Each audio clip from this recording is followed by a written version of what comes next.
Hello. Hi everybody.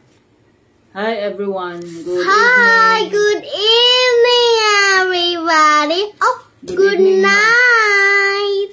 Good evening Maria Nanet. Good evening Maria Ron. So good evening everyone who are listening, who are viewing right now. So before we start sa ato ang bedtime devotional for girls na anata karon sa ika-day 96. So let's sing worship song. God is good. All the time. And all the time. God is good. Yes, God is really good. Maski na ay mga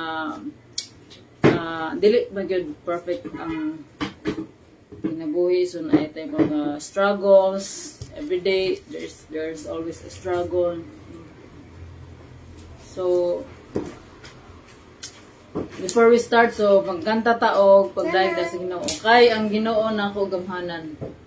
So ang atong Ginoo gamhanan. So magampo kita kanunay, so atong daygon ng Ginoo tibok natong kinabuhi. So nako.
Magampo kita, amahan na mga langiton, dalaygon ka Lord, niintak na Lord, ikaw lamang among gisimba Lord God, ikaw ang gamhanan Lord na Ginoo.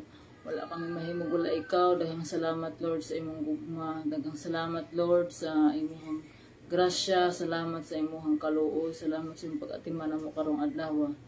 Lord, pasayloa kami Lord God sa mga sala, hinloy ang mga kasing-kasing Lord God, tanggala Lord God ang mga dautan, ang mga kinaiyahan Lord God.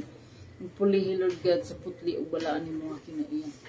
Lord, karon sa among pagtuon sa imong tulong, ikaw mag-auban ka namo, kung na kami sa imong balaang espiritu Lord God, makikistorya ka kanamo Lord God, pinaagi Lord God sa imong balaang espiritu Lord, sa imong pulong nga mensahe nga imong ihatag kanamo karong higayon na Lord God, kung na kami sa imong kaalam Lord God, o pagsabot ang kining mensahe Lord God nga makahatag niyo og kabag-uhan sa among kinabuhi. Tabangan kami Lord God sa pagtuman sa imong kabubuton Lord. Your will be done Lord, not our will. Og kining tanan Lord among gibalik ang tanan dungo og himaya kanimo amahan sa ngalan ni Jesus. Amen ug amen. Maayong gabi. Again, maayong gabi Maria Ron, Maria Nanit, maayong gabi sa atong online viewers. So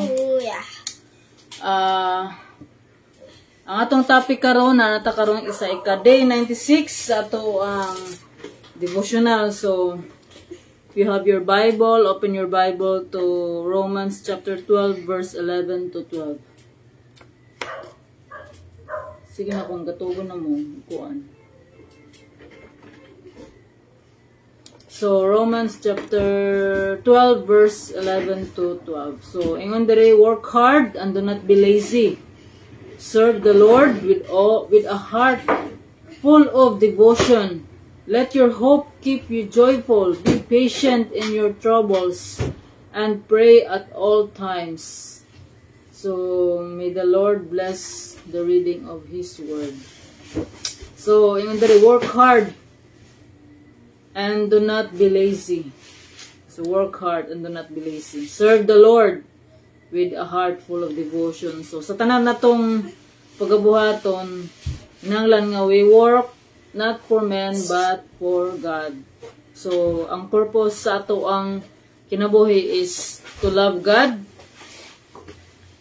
And to love God is to serve God. And to serve God is to obey His commandments. So we are here to work. Ang Ginoo naghatag sa ato og mga resources nga kinahanglan nato atimanon. So di ba ang kalibutan gihimo in 6 days. So iwit ang tao nga gihimo sa Ginoo. So wala pa himo ang tao giandam na sa Ginoo ang mga resources na kinahanglan sa tao. Ug kaning resources nga gihatag sa Ginoo sa tao is atimanon ni siya. So, sa pag-atiman, so, mo-work gayud ka. So, dili kita magtinapulan. So, everybody knows you're a very busy girl. But here's a question. Are you able to squeeze time into your schedule for God? Hopefully so. Nothing is more important than the time you spend with your Heavenly Father. So, take some time tonight and every night to pray and to thank God for His blessings. God will be glad you did, and you'll be glad too. So, atong topic karon is slowing down for God. Why slowing down? Because of our work that makes us busy. So, sahay tungod sa ato ang kabisi nga tungod sa kabisi nato nga pagpaningkamot sa pagpanginabuhi, pagpangitag kwarta, ato nang gikalimutan ang Ginoo. So ingon slow down for God. So ingon pa nga according to the Bible, we should make time for God. We should prioritize God. We should make God first in our lives. Kaya ingon sa Matthew 6:33, seek first the kingdom of God and His righteousness, and all these things shall be added unto you. So, ang Ginoo ang naghatag kanato og abilidad para makahimo og wealth. Ingon pa diri sa babasa to atong kuan. Deuteronomy chapter 6. Ingon diri sa Deuteronomy chapter 8 verse 18, hinumdumin ninyo ang Ginoo nga inyong Dios, kay siya ang naghatag kaninyo gahom aron kamo mga dato ug niining paagiha, gipamatud-an niya ang kasabutan nga iyang gihimo, tali kaniya og sa inyong katigulangan. So sa ato ang pagpanarbaho, ang Ginoo naghatag nato og abilidad sa pagpangita og kwarta. So mao na nga sa ato ang mga gipang pasan nga mga trials, kung natay mga problema, unahon nato ang Ginoo. Mangayo ta og advice sa Ginoo. atong unahon ikonsultahon nato una ang Ginoo. Kaya ang Ginoo may maghatag nato og kaalam unsaon pag sulbat sa problema. So usahay in reality unahon usa kung modul ko ani ang buhaton ug unya kung wala lagi laing kapadulngan ang Ginoo ay pa mag-ampo sa Ginoo.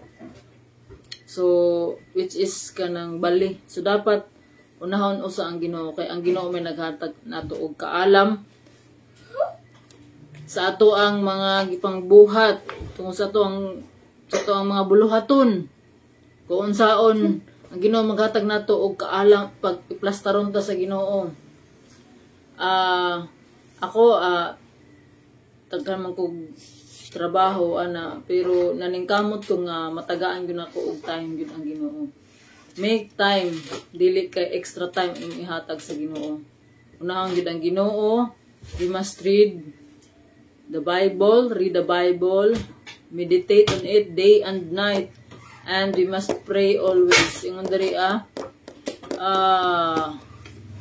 let your hope keep you joyful. Be patient in your troubles and pray at all times. Kanang ang atong pag-smile kada adlaw miski natay mga problema, it's a sign nga we are hopeful. Hopeful ta kanunay nga ang Ginoo naatay maayo nga hopeful nga maayo ang mga dagan sa atong kinabuhi. So kalis ng pag-ampo kanunay. So mag-ampo kanunay dili magtinapulan. So ayaw ka mo pagtapol hinuon pag madasigon ka mo diya sa espiritu og alagari ang Ginoo. So how we should serve the Lord. So unahon gayud nato ang Ginoo. Ang ihadjong sugo is to love Him with all our heart, love God with all our heart, with all our soul, with all our mind, and with all our strength, and to love our neighbor as ourselves. So unsaon na to paghigugma ang Ginoo. So mapakita na to ang gugma sa Ginoo sa pagrespeto kaniya, pag tuman sa iyang kasuguan, sa pag-serve kaniya. To serve Him is to obey Him. So obey Him, mao ni siya ang pagbasa sa iyahang pulong. Kay ang Ginoo makikistorya pinaagi sa iyahang pulong. Di ba Maria Nanit? Slowing down for God. So maski busy, dapat yun mag-pray gayud. Taga na to time ang Ginoo. Ba Maria Nanit, mag-pray kanunay, pinigmata, mag-pray. Salamat sa Ginoo. Inig magkaon. Dili kalimtan nga magpasalamat sa grasya. Kung naa kay madawat, magpasalamat kanunay sa mga nadawat nga mga grasya. Usahay ka na bitang usahay ka ng tungod kay nakadawat ta og kanang maayo atong dagan sa kinabuhi ba, maayo way watay mga nasugatan nga mga problema, may kaya ang tanan, okay ang tanan, makalimot ta sa Ginoo. That's kuan gayud kanang reality kay masigani sa unang panahon sa Old Testament, sige ginapadumdum sa Ginoo ang tawo nga hinumdumi kanunay. Ako ang Ginoo nga maoy ingon ang Ginoo nga ako ang Ginoo nga maoy nagluwas kaninyo sa Ehipto. So katong na-slave sila sa Egypt. Pero ang tao magpadayon gapon pagpakasala, makalimot sila sa Ginoo, di sila mutuman sa Ginoo. So kung unsa atong kaniadto same ra gyapon na karon. So kita ginapadumdum ta sa Ginoo pinaagi sa iyang pulong mao nang magabasa ta para guided ta sa ato ang mga pangbuhaton. Dili ta magbuhat og mga daotan, dili ta manglimbong, dili ta mamakak, sa pa dili ta sa pa mga daotan nga mga kanang mga daotan nga mga buluhaton mabasa na to na diri sa Biblia. So kung dili ta guided, dili ta magbasa sa Biblia, unsaon na to pagkahibalo nga ang atong ginabuhat is daotan. So mao na siya, unsaon na to pagkahibalo ang kamatuoran. So mao na ginabalik-balik na ako nga importante gayud nga say most important book. What is the most important book in Bible. Yes, the most important book you can own and you can have is the Bible. So, kung naman Bible diha, sugdi na nagbasa. Kung wala niyo na sugdag basa. Kung nagbasa mo, padayon. So, mao na nga, ang Christian life is dili lang na siya one-time event. Ang Christian life na to is our daily walk with God until Jesus comes back again. So, how do we live our life? Our lives. How do we live our lives? Samtang nagpaabot ta kang Kristo. So dili na nato kinahanglan nga ilansang sa cross si Jesus kanunay kada tuig. Ang gibuhat ni Jesus on the cross is once and for all. Ang atong past sins, present o future sins gipasaylo na sa Ginoo. Ang ato lamang response mao gihulat sa Ginoo is to respond to His love. Unsa ano to pag-respond is to believe, accept Jesus, and obey His commandments and abide in Him. So, ang pangutana, ato ba ning nabuhat? Kung nituo ta o nidawat kang Jesus, ni follow ba ta, ni obey ba ta sa iyang mga kasuguan?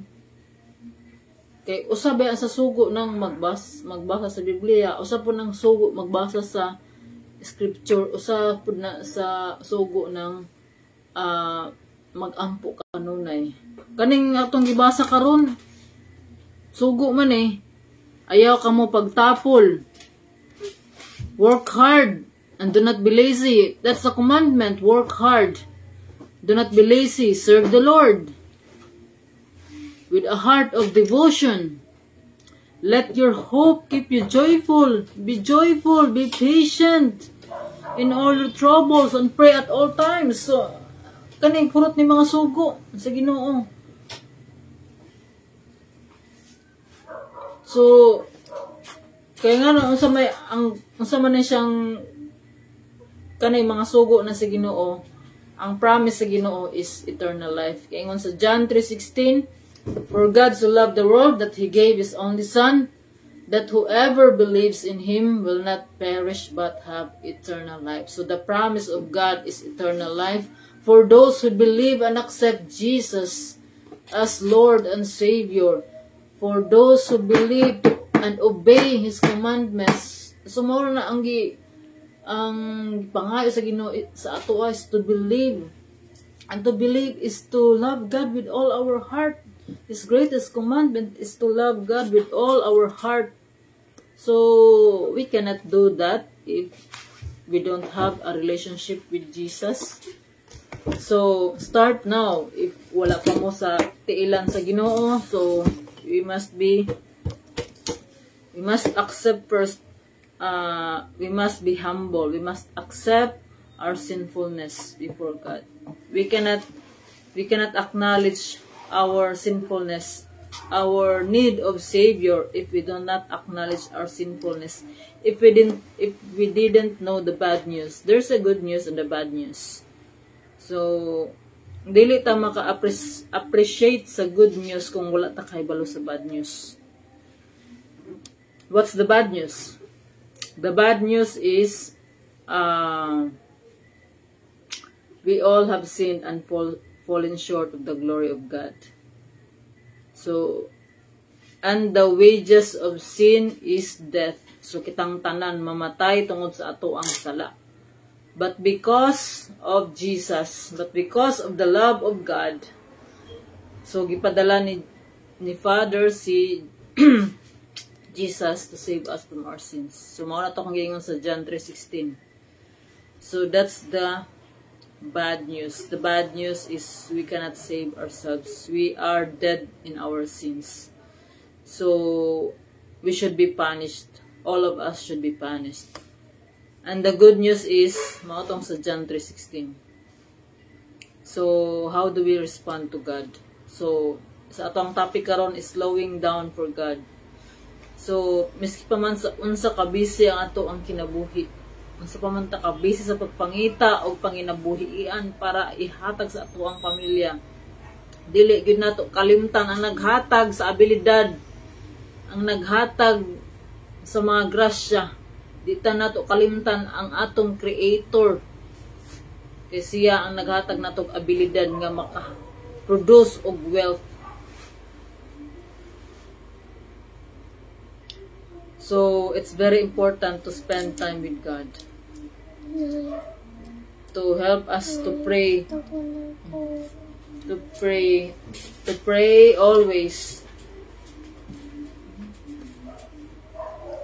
It's very important. It's very, very important to spend time with God. Spending time with God is reading His Word. So, God will speak to us through His Word. So, karon ang giingon sa Ginoo sa atoa, klaro kay diri ang dili ta magtinapulan, we work hard. So, atong kinabuhi, we are created to work. So, may work. We work as don't work as if you're working for men, but work as if you're working for God. So kung atong gibutang sa atong mindset nga nagtrabaho ta para sa Ginoo, so ato jung buhaton kung unsa ang sakto, unsa ang maayo o unsa ang quality, ang excellent sa ato ang work. So every day we should be spending time with God. So I pray nga kung unsa man ang level sa imong faith karon, we should make it grow. To make our faith grow is to read and pray every day and obey and abide to His Word. So let us pray. Our Father in heaven, because of the things that I do every day, usahay makalimtan namo, Lord, ang imuhang pulong. Lord, nagpasalamat ako, Lord God. Pasalamat kami diha kanimo, Lord God, sa imuhang mensahe nga imong gihatag kanamo, Lord. Thank you, Lord God, that reminds us, Lord, nga kiningam ang kinahanglan namo, Lord God, mo spend time, Lord God, sa imuhang pulong, Lord God.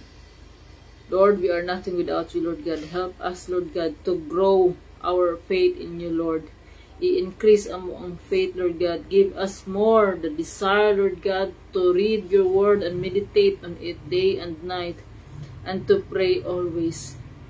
Lord, sa mga naminaw ni ini nga video, Lord God, ikaw magatandog, Lord God, sa matag usa, Lord God. Tagaay sila desire, Lord God, sa ilang kinabuhi nga pangitaon ka, Lord God, to seek your face, Lord God, to know you more, Lord God, through your word, Lord, to read your word and meditate on it, Lord God, and to pray always, Lord God. Make us humble, Lord God, before you, Lord. We are nothing without you, Lord God. Help us, Lord, to live our purpose, Lord God. Help us, Lord, to love you more each day, Lord God, and to love other people. Lord, we lift up to you everything, Lord God, na ikaw ang Ginoo, Lord God, nga mo'y magalihok sa tanan, Lord God, nga may kinabuhi. Ikaw, Lord, ang makababag-o, Lord God, sa tanan. Lord, we entrust everything to you, Lord God. We pray, Lord God, for provisions and protection, Lord God, sa amo ang pagkatulog karong gabiuna, Lord God. Ikaw mag-auban ka namo sa kanunay. Dalaygon ka, Lord. In Jesus' name we pray. Amen and amen. So, amayng gabi sa tanan, and God bless everyone. Bye.